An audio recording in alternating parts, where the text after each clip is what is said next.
What's then usually sort of the first step, or what's sort of the cycle when you talk to leaders in a way where you can improve? Because I can imagine often, just like now, I'm talking, I'm listening, I'm at times aware of what I say. I'm times not quite aware of what I say when I run workshops as well. I try to work the whole room. I got 20 people in the room. I have only so much attention. I try to spread it across everything, but it's not always perfect.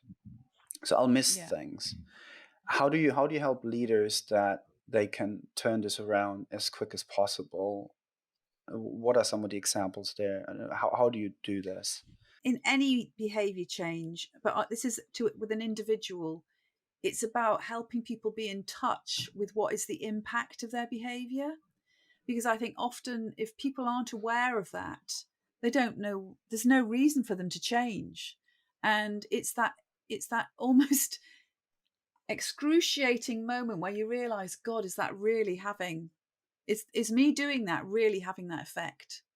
And then if that's the effect, then what's the knock-on effect of that as well?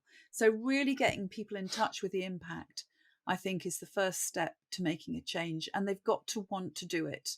It's no point, even, as a coach, I wouldn't work with someone who I thought was uncoachable. They've got to be willing to want to make that change in the first place and have enough emotional investment in making it. Now, you say, how long might that take? Well, I think sometimes change can be transformational. If someone has a really big aha moment of, oh my God, I never realized that I was causing that, or me not listening to my team was causing this, or whatever, they can change like that. However, I think there's also the whole thing about how we are as humans, in that we've developed habits. And this is the whole thing with ego, is we've developed survival strategies, which is what I think our ego is. It's our survival strategy. And it's lots of it really embedded habits that keep us safe, because it's how we deal with fear, really. So there is something around helping people be more present to themselves and how they're being in whatever given situation they're wanting to make the change in. And when you're more present, that's when you've got a greater chance of making a different choice to how you might have made in the past. Because the whole thing is that we keep replaying habits and behaviors that we've learned in the past. And actually, to make a change in behavior, we need to be present to what's going on so we can choose something different and choose a different response. And for me, success is when a leader chooses it more often than not, because we're all human beings. And, I've written a book about ego. It doesn't mean I don't have an ego.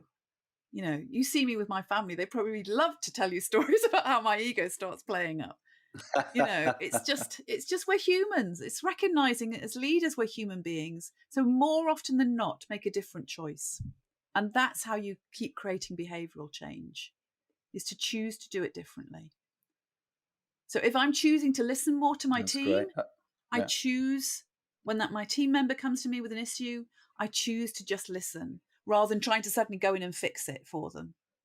Completely different approach to how you might treat your people. But you might not do that 100% of the time, but if you're doing it more often than not, you will make a difference.